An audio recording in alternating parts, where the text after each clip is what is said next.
Bonjour. L'affaire Epstein, on essaie de la noyer, on essaie de la cacher, on essaie de trafiquer, de dissimuler, mais rien ne se fait, les choses arrivent. Nous avons Ariane Rothschild qui apparaît beaucoup sur la scène politique, effectivement, dans l'Occident. Mais par contre, les cousins, les ceci, les cela, donc c'est une ramification. Et puis, nous avons d'autres noms qui sortent. Nous avons Sarkozy. Donc, nous avons effectivement donc là-dedans son épouse en Italie qui ressort dans les affaires effectivement d'Epstein.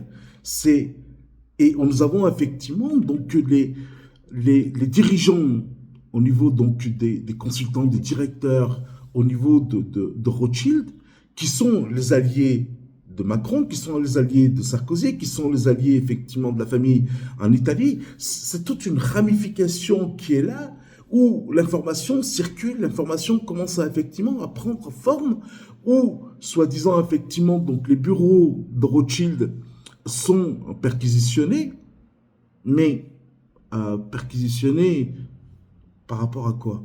On est en train de découvrir qu'effectivement, ces liens-là, ces ramifications. Et de l'autre côté, on vient d'assassiner le fils de Kadhafi, qui avait déposé plainte. Où est l'or libyen? Est-ce qu'ils sont dans les coffres de Rothschild? Par Sarkozy, bien sûr. Les coffres de Rothschild ne sont pas effectivement les coffres de l'État français, qu'on soit bien clair. Hein. Ou alors on fait tout un amalgame, vous savez. Mais à un moment donné, il faut arriver jusqu'à là. Je crois qu'aujourd'hui, il y a réellement... Alors, honnêtement, pourquoi ces dossiers-là ressortent? On peut imaginer plein de choses, mais pour moi, c'est le Mossad. Puisque le Mossad est derrière tout. Donc, à partir de ce moment-là, c'est le Mossad qui fait ressortir, parce que justement, l'Europe ne s'est pas investie dans la guerre avec Israël contre l'Iran. Notamment, ou dans la préparation du moins de la guerre. Et on est dans une situation qui est complètement ambiguë. Est-ce que, effectivement, ce sont les informaticiens iraniens, donc là-dessus, qui font exploser tout, effectivement, ces systèmes? Est-ce que ce sont les informaticiens russes? Est-ce que ce sont d'autres informaticiens? Mais c'est tellement protégé et qu'effectivement, donc aujourd'hui, derrière les intérêts, on va dire, de sionistes, c'est Mossad. C'est effectivement, donc, il faut pas, voilà, il faut pas se leurrer. Rothschild est sioniste. Depuis toujours. Ça a été très clair. Je pense qu'ils ont effectivement financé Hitler, ils ont financé aussi l'Europe. Et nous avons effectivement donc des livres donc là-dedans en disant que la France était sioniste à partir de 1913, après la guerre, bien évidemment qui a été financée, après effectivement donc, mais c'est si vous regardez, vous analysez la situation, nous avons effectivement chaque fois. Est-ce que, alors, le Mossad, est-ce qu'il travaille-t-il dans l'intérêt d'Israël? J'ai des doutes. Je ne pense pas, je ne sais pas, ce n'est pas possible.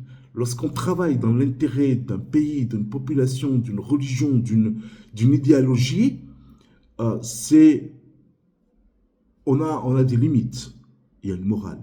Là, il n'y a pas de morale.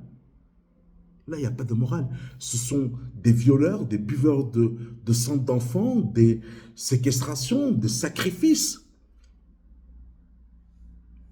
pour un Dieu, pour leur idéologie, pour leur permettre de devenir éternels, d'avoir une plus longue vie.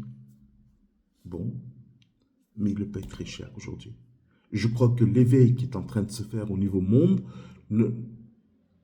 il n'y a plus de sécurité pour ces gens-là. Je crois qu'effectivement, donc là-dedans, chaque nom et les listes viennent de sortir, et notamment donc Sarkozy qu'effectivement donc là-dedans, on essaye d'effectivement d'étoffer, mais Sarkozy, Macron, Lang, nous avons Fabius, nous avons effectivement donc toute la partie politique les sénateurs, les députés, les préfets, c'est en train, les directeurs des impôts, ce sont eux, effectivement, qui ont, aujourd'hui, qui ont visu sur tous les comptes, sur tous les actifs.